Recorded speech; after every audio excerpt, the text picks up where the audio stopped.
Hello folks, welcome to another Warner's Wheeling About video. We're in Cumbria, close to Kendal in the Lake District. We've just come off the M6, which divides the Lake District from the North Yorkshire Dales. We're on our way to a place called Bendrigg Lodge. This is a residential activity centre for the disabled. I'm here with my wife for 5 days, where I'm going to get the opportunity to partake in some adventure activities such as canoeing, caving, rock climbing and many other things, indoor and outdoor. So I'm nervous but really looking forward to it. This opportunity has been provided by the England Rugby Injured Players Foundation, which is a charity that supports injured rugby players like myself. So there will be a group of us injured players, and I'm really looking forward to meeting them. We arrived in the early afternoon and we spent the remainder of the day just having a look around, getting our bearings and getting to meet the other rugby players and their families.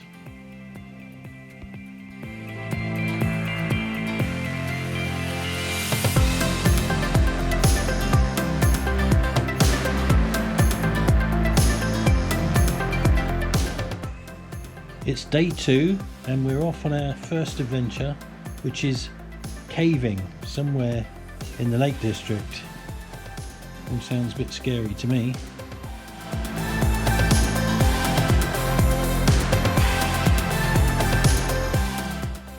So after a 40-minute drive, we've arrived at our location. Now this is a trekking path for the public, but they do allow the Bendrigg vehicles to take the disabled people up to the cave. So great views.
So this is it, Ingleborough Cave, and our trusty guides are kitting us out with helmets and harnesses.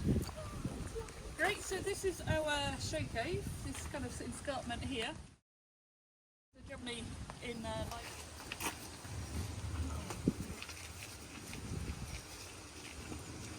Have the harnesses because some of the pathways up to and inside the cave are very steep and quite slippy as well, and in some cases the ceilings of the cave are very low and the pathways very narrow. Now you might think this is quite risky and dangerous, especially for somebody in a wheelchair, but the way I look at it is it's dangerous and risky for able-bodied people when they go climbing and caving, so what's the difference? You know, why shouldn't disabled people be able to enjoy some risk as well, some excitement? I've always pushed myself to the limit and I don't think I'll ever change.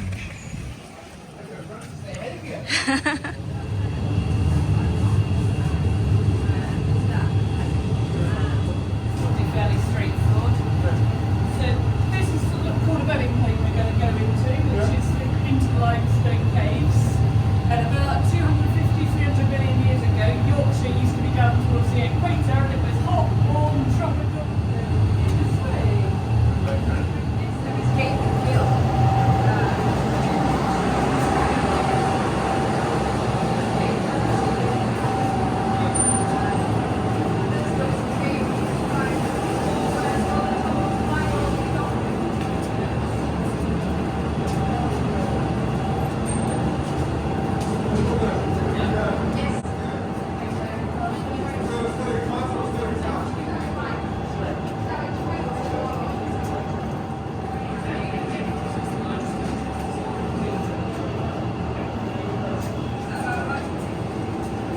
Victorian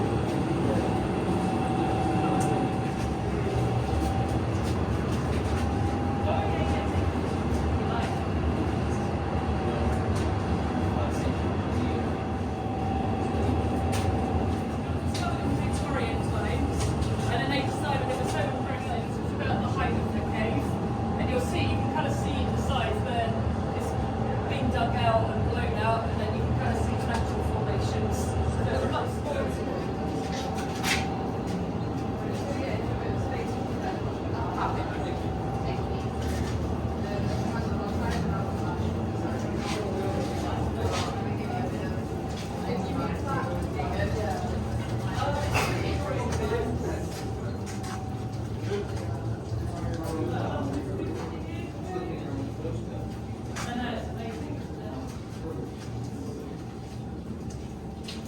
If we just move over, there's some people I think coming from down from the ceiling, stalagmites grow up from the bottom, and that's kind of the result when the limestone's been dissolved and it leaves a calcite formation. And it's really creative, you get it in all different patterns, you get like really thick stalactites, and when you get underneath there where it's dripping, you get a calcite deposit underneath the stalactite, which is a stalagmite, they grow together and you get a column. And these are called gower pools, kind of when you get this ripply effect, you kind of see somewhere there's water in it as well. And again, Like all the time inside that your water is kettle, dissolving and changing the rocks. So this is fairly much a fossilised cave, so because it's been drained, it's not generally water flowing through it. It'll still be changing slightly, and then you get really active caves that have continuously got water coming through, continuously changing and growing. I think it's something like every 100 years it takes for a stalactite to grow a centimetre. So very slow growing, but still always growing and changing and creating patterns.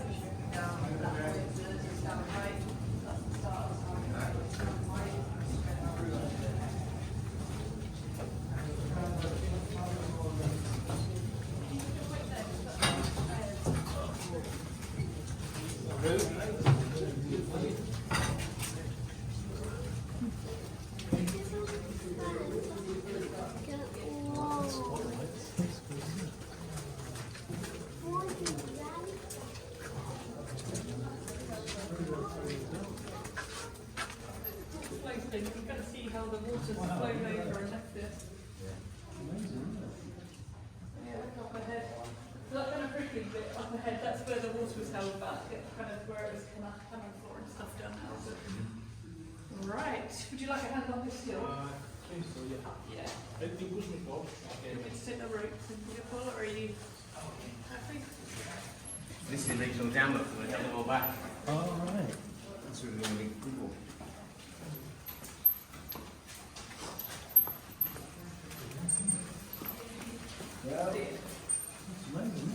So the water was kind of at this level when they released all the water out of it. And you can see it's kind of slowly growing formations over it.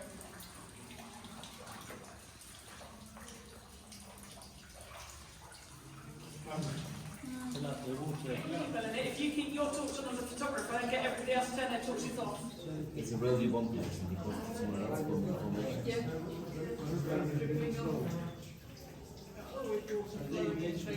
Thousands of years then.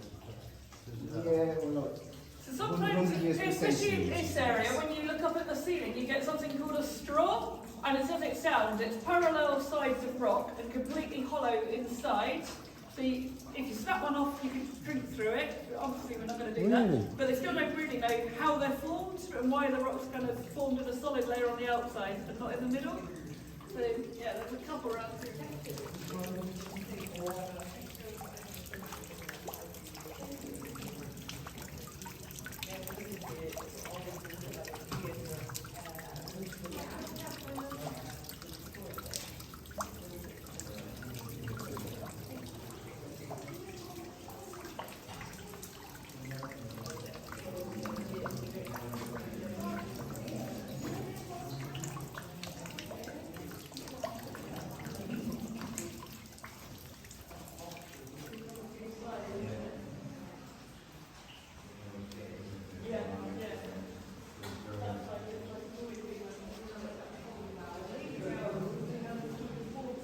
And if you look, from here, you'll see the water's often higher than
That's water produced. And water flowing down, it always swirls down the edges and it makes them scallops. This is really natural. Probably would have been more flooded. That dam back there, this would have all been flooded and a canal here. And then they drained it to allow us to do the water in. It would have been rich.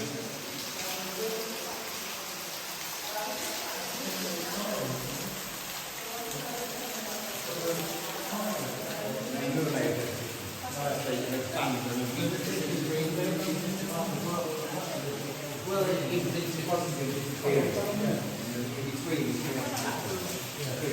You'll see like in short storm, and a weak line of the water and floods. And you go through those roots, and you go into the yeah.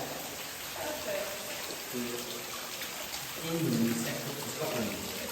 And then all those faults across Scotland, you know, the Great White North, that's been short roots. Right, I didn't know that. So we're going to have them shuttle the crocodile back out, throw them on his head, right, bring it back in for their filming. So once we told the story to some kids, somebody got so scared because the next rock on the right looks like a crocodile's head in a bit, that they wheeled their chair off the path. So don't panic when you see the rock. But yes, yeah, so here's the rock that looks like a crocodile. So as we go through here, it gets a bit smaller, and then we go into the next bit of the next section. So just take it driving through, okay? And up and out.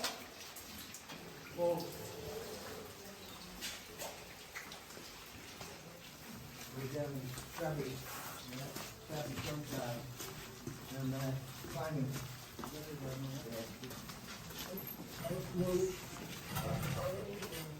You want somebody on the back? Tracy, you want somebody on the back? Yeah. Yeah.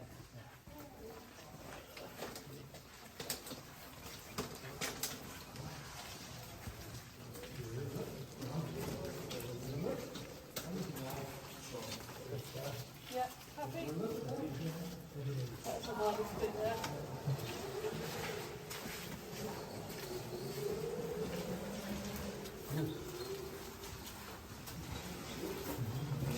Let's take our photos and give photos. Get you in back in it. Turn around and face out. Yeah. Last we get. Yes, kitchen's coming up.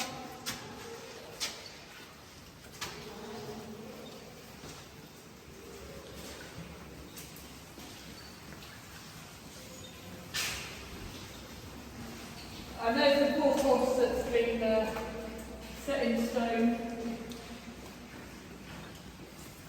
Thank you.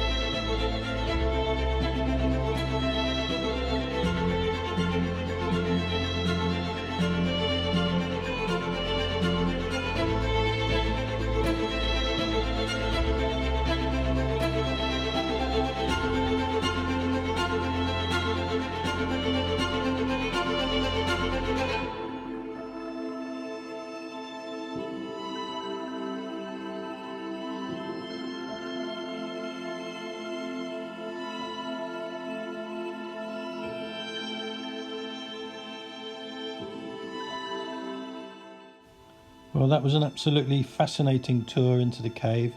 Really enjoyed that. Then we came outside to this beautiful countryside, had a lovely picnic. Can't say a big enough thank you to our carers and to our guides. A brilliant day, made possible by the Rugby Football Union's Injured Players Foundation. Hope you enjoyed that video. If you did, do check out part 2. Tomorrow we're going to be doing rock climbing, and that's wheelchair people doing rock climbing, and also we're going to go to Lake Windermere where we're going to do some canoeing as well. So lots more to come. See you in the next one. Bye.